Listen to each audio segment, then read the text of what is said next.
All right, so we'll begin with this first question. How does the soul get into our bodies? That's an excellent question, and we can speak really the entire class about this question, but we have so many other questions to cover, so we won't do that. But the soul gets into our body as, how does the soul get into our body? It reminds me really of the Talmudic passage. This is a question that was asked of Rabbi Allouche, one of the great sages, some 2,000 years ago. And he would often have conversations with the Roman governor of the time in Israel, and sometimes with his daughter too, who he was close to. And they would often pick his brains, recognizing that he was a very wise man.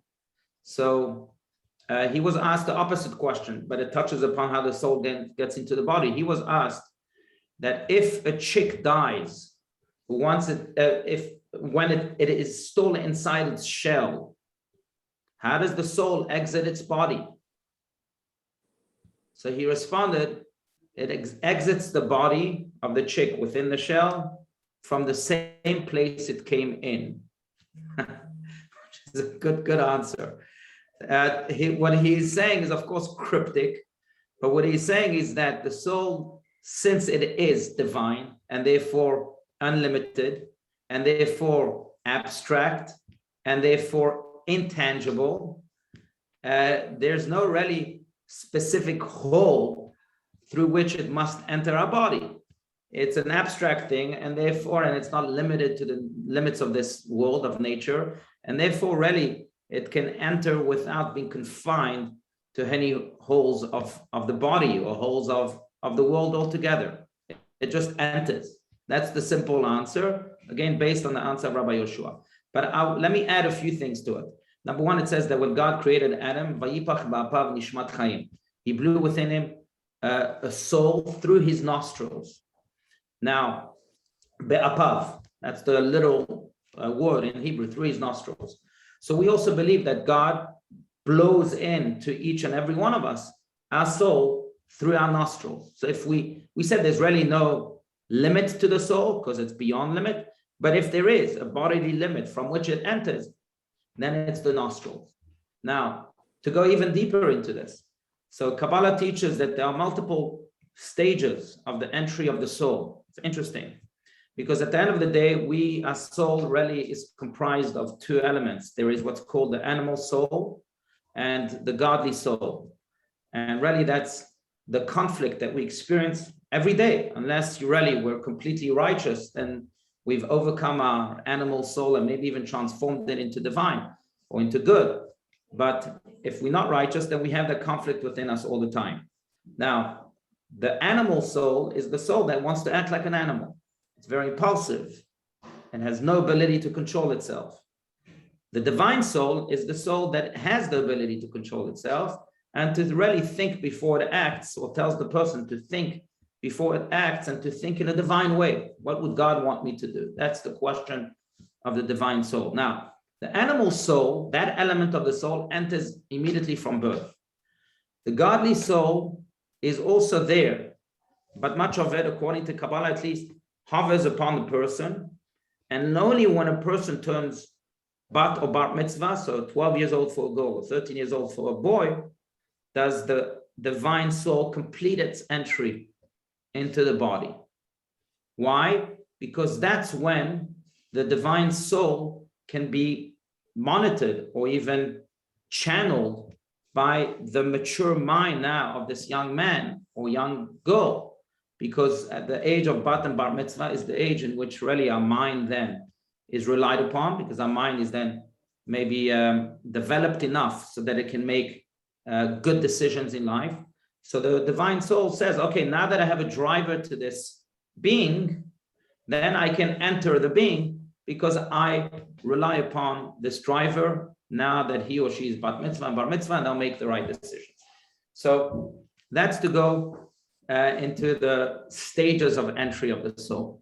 But again, whether there's a specific part of the body from which it enters, we might say that yes, through the nostrils, but again, it's beyond limits also.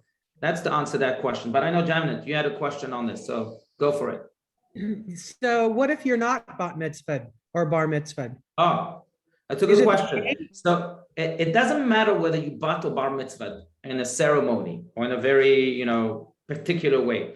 The second you turn 12 as a girl, or the second you turn 13 as a boy, whether you have a ceremony or not, that's when the entry completes itself of the divine soul. Yeah, okay. I'm glad you mentioned that. So it's the age of it's that age where it's developed more. That's right. Okay. Exactly. That's when, it's almost like, I'm not going to walk to give a very simplistic analogy, but I'm not going to walk into an Uber if I don't know if the driver is completely sane. If the driver is drunk, or if the driver doesn't know what he's doing, or if he doesn't know how to use GPS, why should I walk into that Uber? Same here. The divine soul says, why should I walk into a body or enter completely into a body if I'm going to be channeled in all sorts of directions? Let me wait until the Uber driver is sane, and then I can tell him what my address is, and I can help him maybe even get to where I need to get to. And that's what the divine soul basically says. I'm going to wait fully until the person is mature enough to know what to do with me. And that's when I'll enter. And that, again, according to Kabbalah, the divine soul almost waits until a person is that sane Uber driver, so to speak, to be able to fully enter the body. So that's that. Thank you. Yes, Hannah. I'm a little confused on the animals. Do the animals have souls? No. So okay, let me clarify that. So we have what's called within us an animal soul and a divine soul, according to the author of the Tanya. The animal soul is the part of us, really, it's not, and I'm not talking about animals, I'm talking about a part of each and every one of us, that part of us that wants to act like an animal. Nothing negative necessarily, but it's very impulsive and it's very animalistic. It's very spontaneous, maybe. It doesn't really think before it acts, like an animal. The divine soul is what helps us control that animalistic instinct or that animalistic soul to give it some direction in a thoughtful way and in a divine way. So that's what I'm speaking about. Yeah. Okay, let me go to the next question here. So Jewish answer to abortion without politics, of course. What does Judaism think about abortion? So let me start by saying that I'm no expert in abortion and in all of the intrinsic laws of Judaism that pertain to abortion. But I will say this, that it's interesting to note that it's not so black and white as one may think.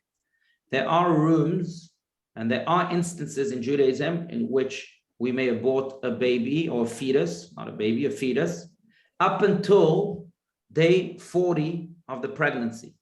After day 40, it becomes much more complicated because Judaism believes that a fetus is already well developed from that stage on.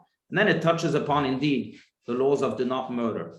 But up until day 40, there are instances in which abortion is allowed. What instances, when? I think it's on a case-to-case basis. But it's not as black and white as other people may say.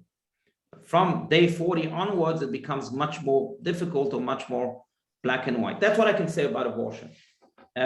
More than that, again, I think it depends on the case-to-case basis. I know someone personally who was given from a halachic authority to abort his child or his fetus. This was before it was actually on day 33 of the pregnancy, and the child had, by the doctors, had a hole in his heart apparently, and he wasn't given any chances of survival. And of course, the case was much more complicated medically and in other ways. And based on the doctor's advice, the halachic authority, it was the chief rabbi of Israel, Rabbi David Lau, the son of Rabbi Israel Meir Lau, gave him the permission to abort. Now again, this was a very particular case and very intricate. So I'm just trying to prove the point that, again, it's not as black and white as we may think. There are instances in which this is allowed.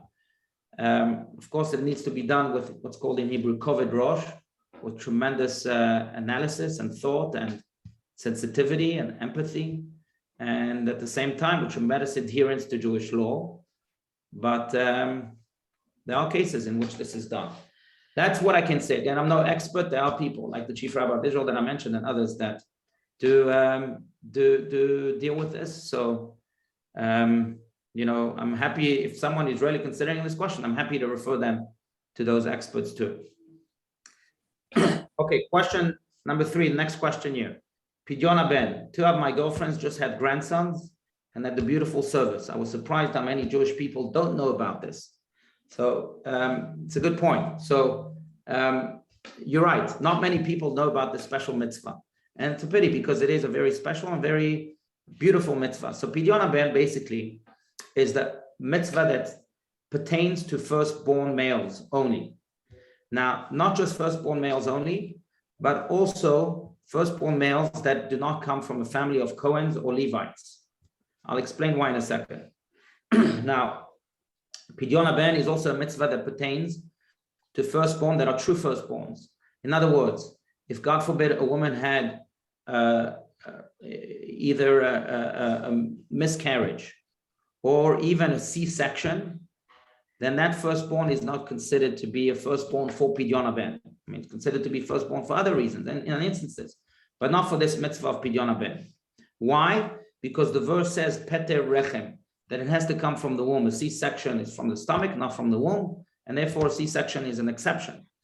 But if a person is a firstborn and is a male, and there was no miscarriage or C-section before that, and he doesn't come from a family of Cohens or Levites, then Pidyon Ben, this special mitzvah that we haven't yet explained, pertains to this specific person.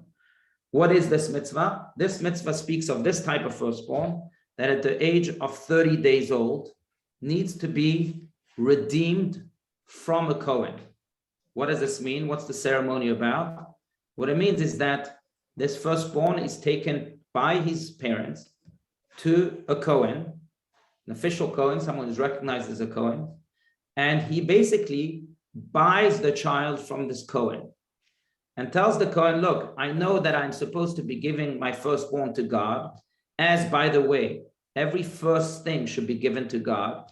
For example, the first fruits are always given to God as a sign of gratitude and as a sign of saying, of exclaiming to the world around us that God is an active partner in everything we do, including in creating children. And as an active partner, we ought to acknowledge his partnership by giving the first part of our produce, if it's fruits, or the first part of our deeds to God. And but when it comes to our child, of course, we want to keep the child.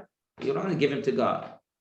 So what do? We go to a Cohen who represents God in this world, and we say to him, here's money, it's 5 selaim, 5 coins, and I'll give you the 5 selaim in exchange of being able to keep my son. And it's a ceremony that's done until this day. I don't know of a parent yet who has yet chosen to keep the 5 selaim and give the son over to the Cohen. But that's what the ceremony is about. Of course, then a blessing is said by the Cohen and others, and that's the ceremony. Now, I just want to go a little bit deeper into this and then maybe go into the reason why it's only firstborn male that has all these conditions. But because I see I have a question here on the chat that pertains to this, but I think there's also a deeper significance to this beautiful ceremony. And that is that we are saying to the Cohen, we'll never put our money or our chase for money or our livelihood altogether as the first priority in my relationship with my children. My children come first, and then money will come second. Even if I'm very busy at work, even if I have all the reasons to stay until 11 p.m. at work to make an extra buck, if it comes in lieu of my children, I won't let that happen. On a deeper level, that's what we're saying at the ceremony of Pidyon Ben. Here's your money, and my child comes first. I want my child instead of my money. And I think it's something it's a message that really needs to be sounded in our generation, that children come before money. Our children have to take the first priority. Dr. Phil, if you at all follow him, he has a book called Family First.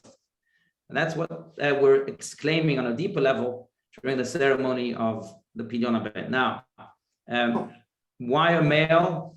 Why not through a C-section? So I explain why not through a C-section. Another question like that is because it says platter. It has to come from the womb. Why a male? Not because males are more important than females, God forbid, but males, it's simply because of their work value and or their army value, really. And the army value of a male is in a way higher than the army value, and it's strictly army value. They could be better fighters, maybe, not intelligent, but fighters back in the day than females. And so we're saying to God that, we're taking our army value, so we're taking away a soldier from you, but we're exchanging it for money, a fighter, not an intelligent soldier or anything like that. That's the reason that's explained. Another question is, why not a miscarriage? Let me see the chat here. Yeah, why not a miscarriage? So a good question, because again, maybe it relates to the question of abortion from before. And sometimes a miscarriage is considered a loss of a real life. So that real life is really the firstborn. So since that family already had a firstborn, the child that comes afterwards is not considered to be a firstborn anymore. I got to tell you, I know that from a personal experience, and it's public news, that's why I don't mind saying this, but Esther, my wife, had a miscarriage before we had Mandeli, our firstborn. So Mandeli didn't have a pidyon ben. But that's fine, because we understand that. We recognize that even a fetus that did not make it, so to speak, is still considered to be a child. That's why not miscarriage. There's one more question in the chat, and then I can open this up. Rabbi?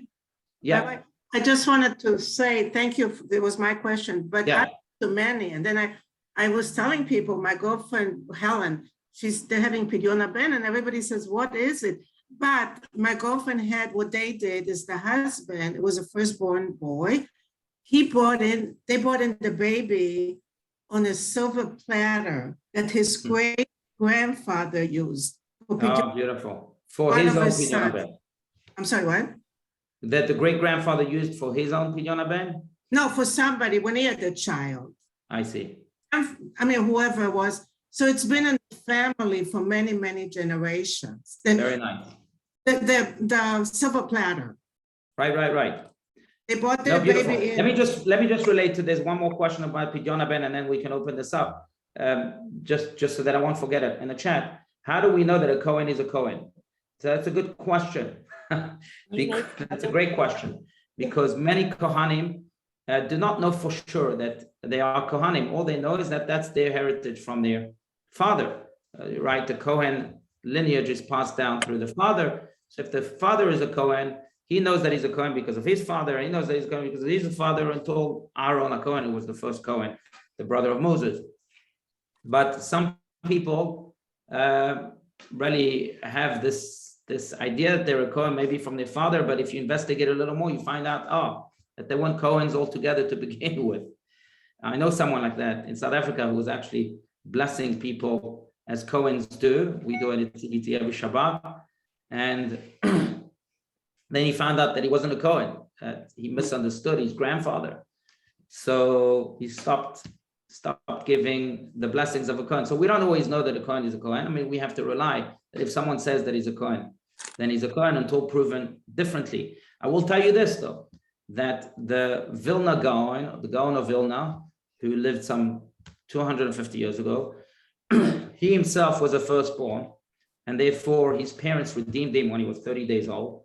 But he never relied on the Cohen that redeemed him, because he thought maybe this Cohen wasn't a real Cohen. Like most Kohanim don't really know, can't really authenticate that they're Kohanim all the way that they come from that lineage. So each time he would meet a Cohen, he asked that Cohen to redeem him, just in case the previous Cohen was a fake Cohen. So every time he met a Cohen, he would do that ceremony again and again. But in any case, we don't always know that a Cohen is a Cohen, but if someone says that he's a Cohen because his father was a Cohen, then we have to rely on it until proven differently. Anyhow, that's... What about if the Question, Rabbi. Yes, Sue. I may have missed what, am I muted? I may have missed what you said, but if somebody has a miscarriage, how do you know whether it was a male or a female? If it was, If someone, oh yeah, that's right. But then it's not a firstborn. That's the Right. point. right, So my Oh. second child, even if my firstborn is firstborn, my second child doesn't have that mitzvah of Pidyon Ben. Pidyon Ben only pertains to the firstborn. So if someone is a miscarriage, that means he's not a firstborn. I thought the The second firstborn, child. firstborn Understand? son. It's not the firstborn son. Yeah, but it doesn't matter again. The point is that only the first child, first son, if he's first, he's got to be first. Right, He's redeemed. So if there's a miscarriage, then he's not first. He's not considered to be first anymore. So But- it's the firstborn child in the family if it's a boy. Yes, But it has to be, miscarriage will make him second, Well- not first. Like it has to be a vaginal delivery. oh, you know why I Yeah, was first, confused? it has to be Wait, a, I'm gonna tell you, my husband just told me, because he has an older sister, but he said he had one. But then Oh, he, okay, fine. he said That's he what- it's really not did. kosher, it's not Okay. kosher. That's what he had. No one. problem, beautiful. And then No he problem. said, just now he's standing there and he said, but I should know. That's Oh, why, that's fine, that's fine. You could. he said he had no choice. No, no problem. At that age, I don't know if you have a choice. Okay, now I Yeah. get it. Okay. Okay. What if the mom is a Cohen? Like Sam's mom is Okay, a Cohen. that's a good question because we didn't touch upon those halakhic ideas. So if the mom is a Cohen, then you already belong, then you're considered to be a family that already belongs to God. The Cohen's life is dedicated to God already. So therefore, you don't have to be redeemed because the whole purpose of you being redeemed or you being bought from the Cohen is so that you don't have to give your child over to God and you can keep him My yourself. father- Your child is already given to God as a Cohen. Your life is already dedicated to God. Understand? Whether you are bought or not, whether you're redeemed or not. I have opinion Ben, so she. You understand, Tess? I hope I clarified that. No, Okay, so I was saying, next. so even Yes. if the mother is a Cohen, but she married a Levi, or whatever, she married somebody else, he's still a Cohen, the baby. Right, exactly. Even a Levi. So the Levi and Kohanim come from the tribe of Levites. What? And they're the Thank you. tribe again that are designated to God to almost translate the verse. My mother was a. Maybe I've been a Cohen my whole life. I thought it was So if they're designated to God, then they stay in the domain of God. It's not like we need to buy them out from God, because whether we buy them or not, they're always forever, they're in that domain. You got it? No, Question? so you Yes. said, Jeff, my husband's mother was a Cohen. Oh, But- so even if he was a firstborn, he didn't need to do it. Oh, But am that's, I- am but I a he's Cohen? not a Cohen. Because his Right. mother, Oh, his mother was a Cohen. Oh, I understand. My father was. Can I ask a question? okay. Can I ask Yeah. a question? Yeah, yes, Rabbi? Jackie. Okay, if Josh has firstborn boy, his future father-in-law is a Cohen, so he will All not, right. right, so he will not have to. That's right, because his wife is a daughter Okay, of a so Cohen. that's That's considered- correct. okay. Yeah. Yeah, Oh, so you didn't have that's to right. do it? Steve was a Cohen. Yeah, you're right. Yeah. They say Okay. they are. You didn't have, Yeah. All right, very good. But it is indeed a beautiful ceremony. And by the way, if someone didn't do it at the age of 30 days old, he can do it throughout his entire life. Doesn't have to be Really? then. I didn't know that. Well, then now you know. Now you know. Okay, I just want to move on with the next topic. So next topic here, can we change children, adults? Do we want to? What? I didn't quite understand the question. What does that mean? Can we change children, adults? Khan, I have to ask you. Yeah, I had a class yesterday with my rabbi here, and we were talking, if you have a child that misbehaves and all, can you change his personality? Oh, can we change? The big You know, one? no, We I don't change. believe in changing boys to girls. Right. No, we were talking like if you have an adult friend that is not the way you think they should be, can you change them? Right. So good question. So Sorry, I missed. yeah. no problem. No problem. I wrote a whole piece about this a few years ago, and I don't think that the word change should pertain to behavior or should even pertain to people. Why? because Judaism doesn't necessarily believe in changing ourselves. We believe in revealing ourselves. There's a big difference. Oh. When you change, you're changing the whole nature of the thing that you're changing.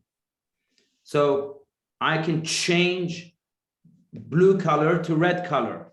I can change atoms. I can play Play-Doh and change Play-Doh from one form to another. That's what change means. Human beings don't have to change themselves. Human beings have to reveal themselves. And what I mean by that is that they have to reveal their goodness. They reveal the divine soul that we spoke about. Reveal the God-given purpose. That's what we have to do. So to focus on changing ourselves is wrong. That's point number one. Point number two, why we don't believe in change, is because in Judaism, we don't believe that anything is against us, not things that we have from within and not things that we have from without. So why would we want to change things? Because we don't like them. They're against us or they don't fit us. And therefore we have to change them. But in Judaism, we don't believe that. Everything does not happen to us, as they say. Everything happens for us. And what do we do then with things that we don't like, that we do want to change? What needs to be done then is we have to channel those things, mold them maybe, but not change them. Channel them in the right direction. For example, if someone is angry, right? That's the temperament he has.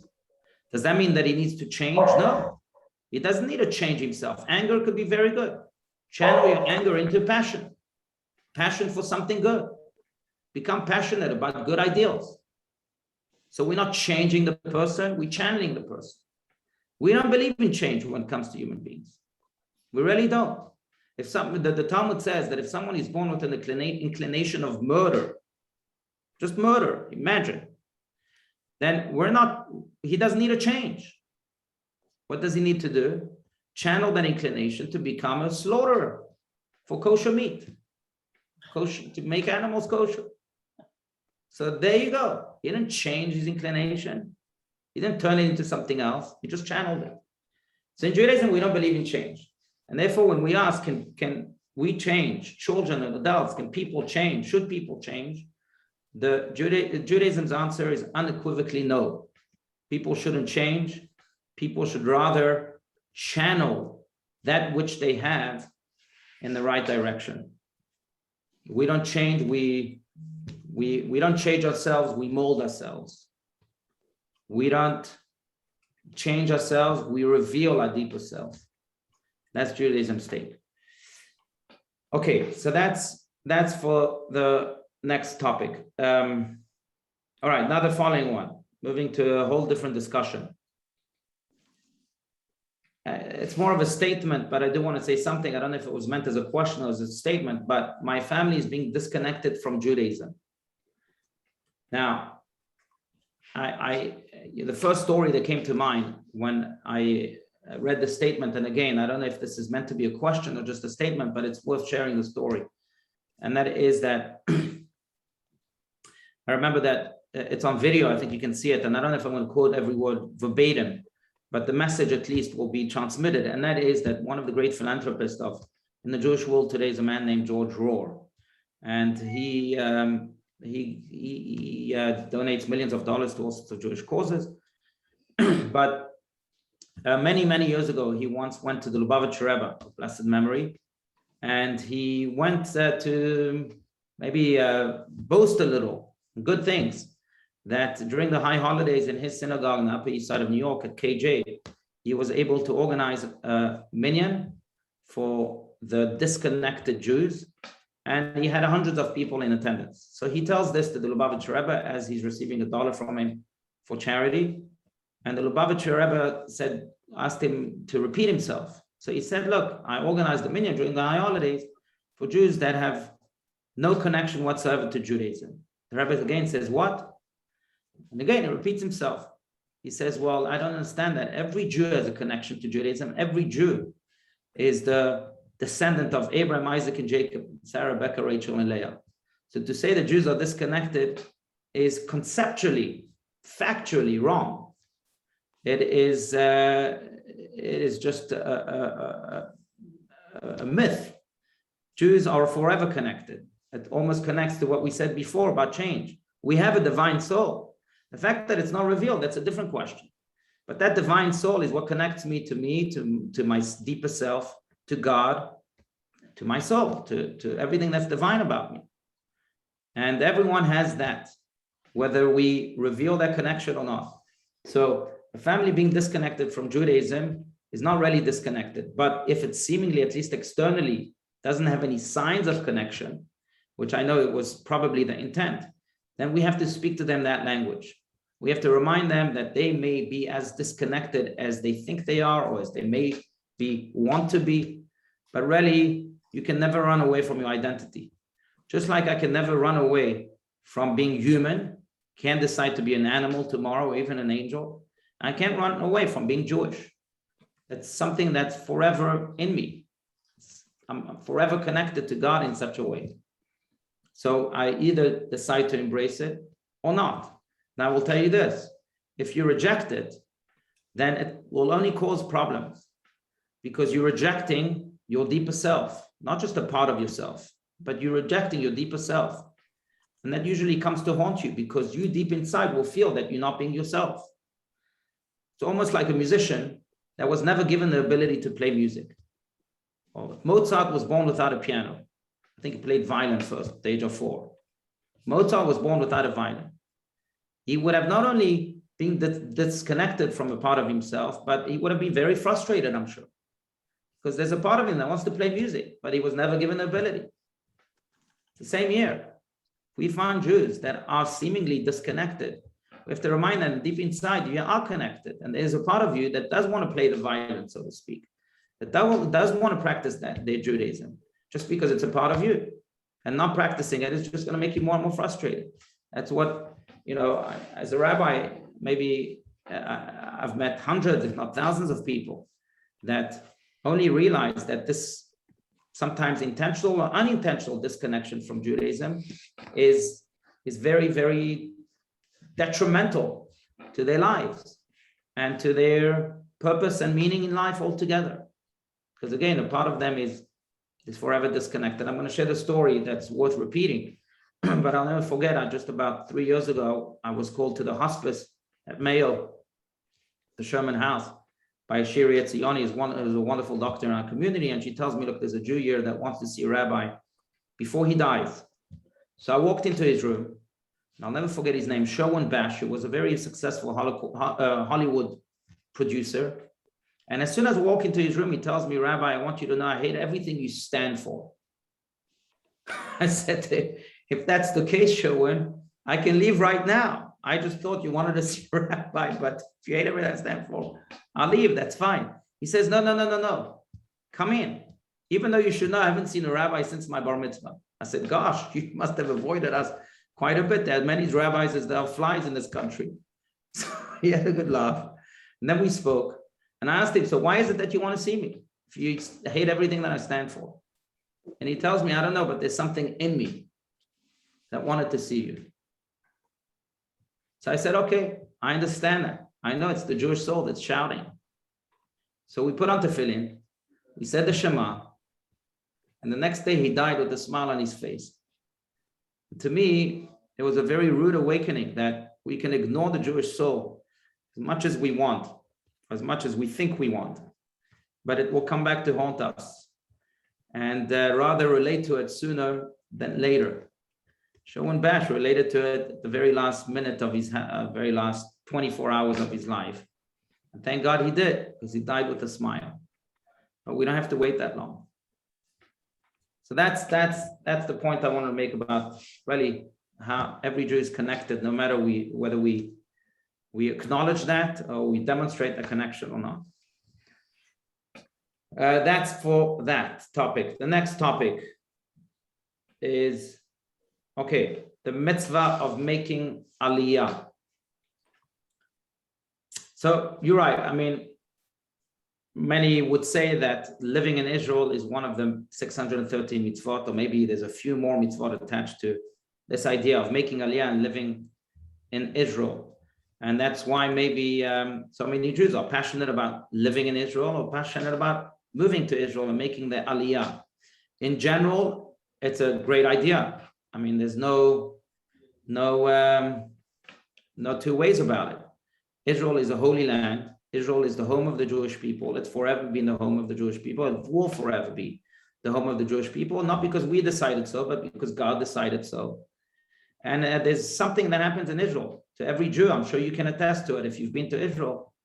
That doesn't happen anywhere else in the world. When a Jew touches those stones of the Western Wall, it's more than electricity.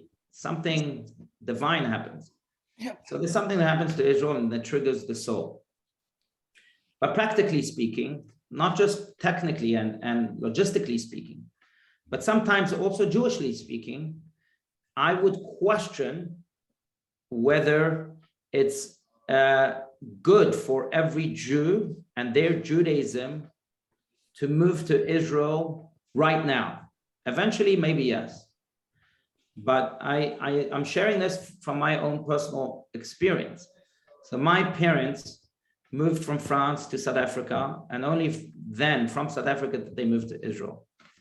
We were, I was 13 at the time. My father wanted to move to Israel maybe from when I was 3 years old. And he kept asking the Lubavitcher Rebbe whether he should move. And the late Lubavitcher Rebbe, Rabbi Schnetzler, blessed memory, kept telling him, no, not now. Now's not a good time. Many years later, again, when I finally turned 13, then he wrote to my father, B'shat tova u'mutzlachat, and now you can move to Israel. And it's always been a puzzle to me. Why did he wait so long?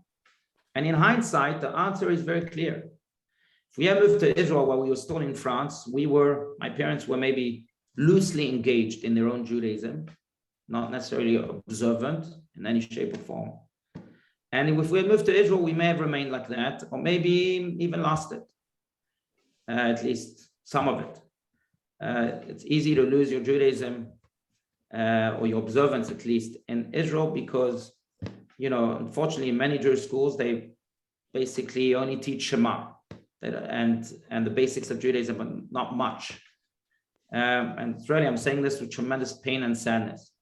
But I understood in hindsight why the Lubavitcher Rebbe waited until it was okay for us. When we were fully engaged and fully committed, Israel then became really a springboard to continue our growth. If we had moved before that, then maybe our connection with Judaism altogether would have been loosened.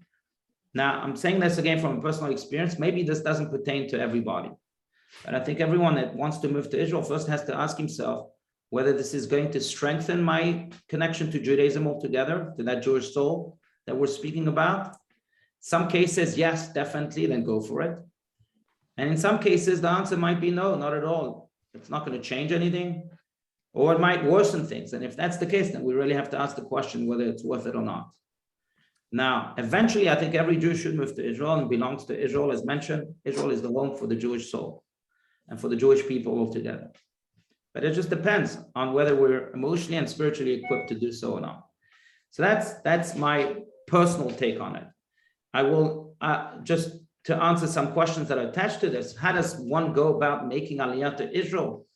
And how does one prove that they are Jewish if they are not affiliated with the synagogue or any organization? I believe also for the reasons to move to Israel. So first of all, how does one go make aliyah? I would suggest Nefesh B'Nefesh, which is a great organization that helps Jews really move to Israel from America and from other places in the world, and really smoothens all of the challenges of the bureaucracy and so on.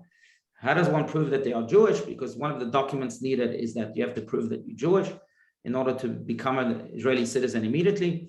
So usually a rabbi writes that letter. Now you can prove by multiple ways. If you present, for example, your ketubah or the ketubah of your parents, or if you present a picture of the tombstone of your parents and that they are buried in a Jewish cemetery, or that certificate that says Jewish. Many ways to prove that you're Jewish, but in general, they would ask from a rabbi, and you can ask even if you're not affiliated with the synagogue. I've written letters like that for many unaffiliated, or at least not affiliated with CBT Jews, and Thank God the state of Israel hasn't refused my letters until this point, at least. Okay. Now, what if the father is Jewish but the mother isn't? Can they still make aliyah? Can a Christian make aliyah? So if the state of Israel right now, the laws of the state of Israel is that, yes, if one of the parents is Jewish, I believe you can still make aliyah. I know of a case like that. That's why I'm saying that. Can a Christian make aliyah? I don't know. But making aliyah means that you can become an Israeli citizen immediately. You can become eventually an Israeli citizen, think if you're Christian, but it will take you much, much longer. I don't exactly know what the steps are. I really don't know. And then another question that pertains to the same theme. Once someone makes aliyah and moves to Israel, what are steps that follow as far as Israel providing assistance? So again, I don't know big maven in this, but I do know that they help. I know they help lower your taxes or not have taxes at all for some of the items that you bring into Israel. For example, they also help you the first year, nefesh b'nefesh at least, with all sorts of items, basic household items like refrigerators and things like that. Some people are helped also by being placed in immigration centers, which are called in Hebrew merkaz klita, and where they don't charge them rent for, I think, is for the first 4 months. Again, I'm no maven in these details, but Nefesh B'Nefesh is certainly an organization that can provide all of these answers to these questions. Okay, I'm going to go. We have about 5 minutes left, so I'm going to go to. I'm not going to be able to cover all the questions as mentioned, but I am going to go to the next topic. And there's another question here. Bar aliyah. Okay, so we'll move to the next topic here. All right, the mitzvah of shmita, which means the mitzvah of shmita, or the mitzvah of shmita, is really translated. If I had to literally translate this word, shmita means to take a complete pause. And what this refers to really is a mitzvah that pertains to the land of Israel once every 7 years.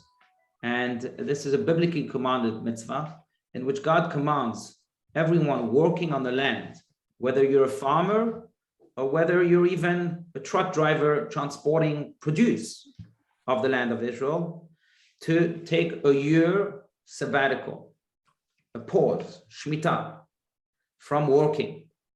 Why? Because the land needs to rest. And it is a reminder for everyone that this land is not ours, it's God's. And to almost restore the ownership of God to the land of Israel in the most revealed way, we stop working on the land of Israel once every 7 years. And we say to everyone, this is giving room now to the real owner, just in case people had doubts. God is the owner and the land needs to rest. Now, as you can imagine, this can be a big financial blow for farmers, for anyone that deals with the land in any capacity, whether you have a winery in Israel or whether you're selling tomatoes from Israel, it doesn't really matter.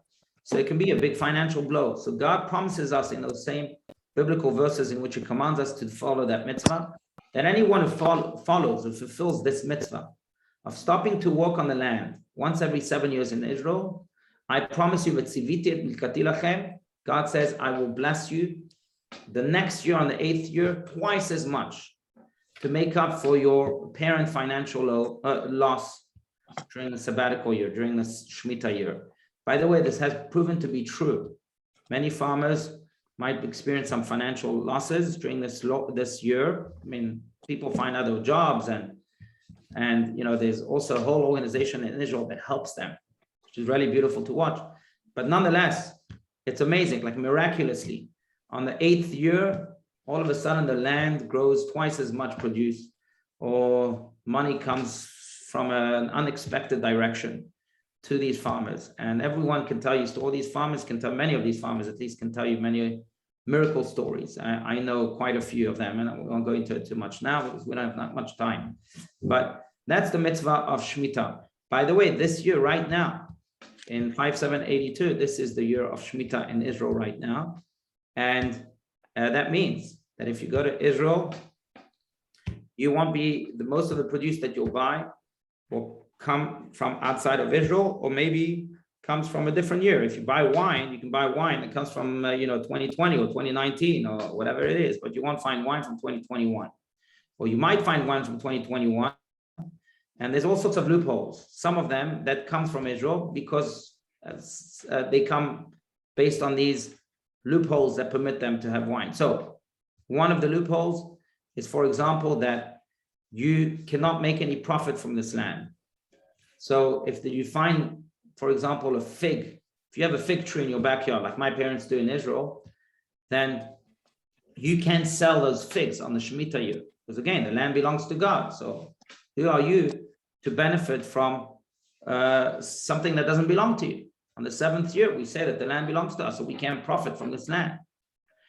But we can, on the other hand, make these figs accessible and available for all. If someone wants to walk into the backyard of my parents in Israel and pick a fig and eat it, they can do so. That fig doesn't belong to anyone, it only belongs to God. So it's called hefker. And they can actually go, sometimes they do have visitors from nowhere that walk into their backyard and start eating those figs without permission. But that's because they don't need permission. Again, the figs don't belong to my parents during this year. Just imagine that. So some people make or sell produce, and the reason you're buying the produce is not because anyone's making money off the fruits themselves. Again, you're not allowed to. So why are you paying for the fruits?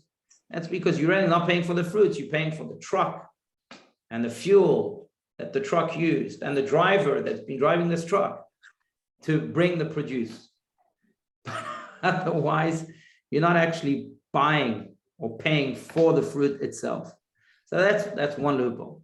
Now, one interesting thing, and maybe we'll conclude with this, and before we open this up one more time to any other questions, one interesting thing is that if you are eating fruits from the land of Israel that were given to you for free, again, they have to be given to you for free, then remember, these are holy fruits. They belong to God on the 7th year, so they're holy. So if you, for example, eating an olive is a pit. You can't just throw the pit in the garbage because it's holy. You have to throw it in a special garbage, only for holy items. And some people in their homes, my parents have it in their home, during this year, they have a designated garbage for all holy items, holy fruits and vegetables that they received for free or that they bought. And again, they paid just for the truck driver, but not for the fruit itself. Because again, they are holy.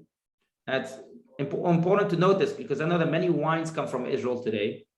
And if down the line, in a year from now, 7 years from now, 20 years from now, you'll receive a wine from Israel that was produced in 2020, then remember, it's holy wine. So if you, for example, poured yourself a cup of wine and now you only drank half of it and you have half that's left over, you can't just throw it away. It's holy. A 2020 wine bottle from Israel has to be treated with holiness. So you throw away that leftover wine in a special garbage, or you finish it all together, finish the entire cup. So, but it's important to remember this. So again, those are some of the laws that pertain to shmita, some interesting laws.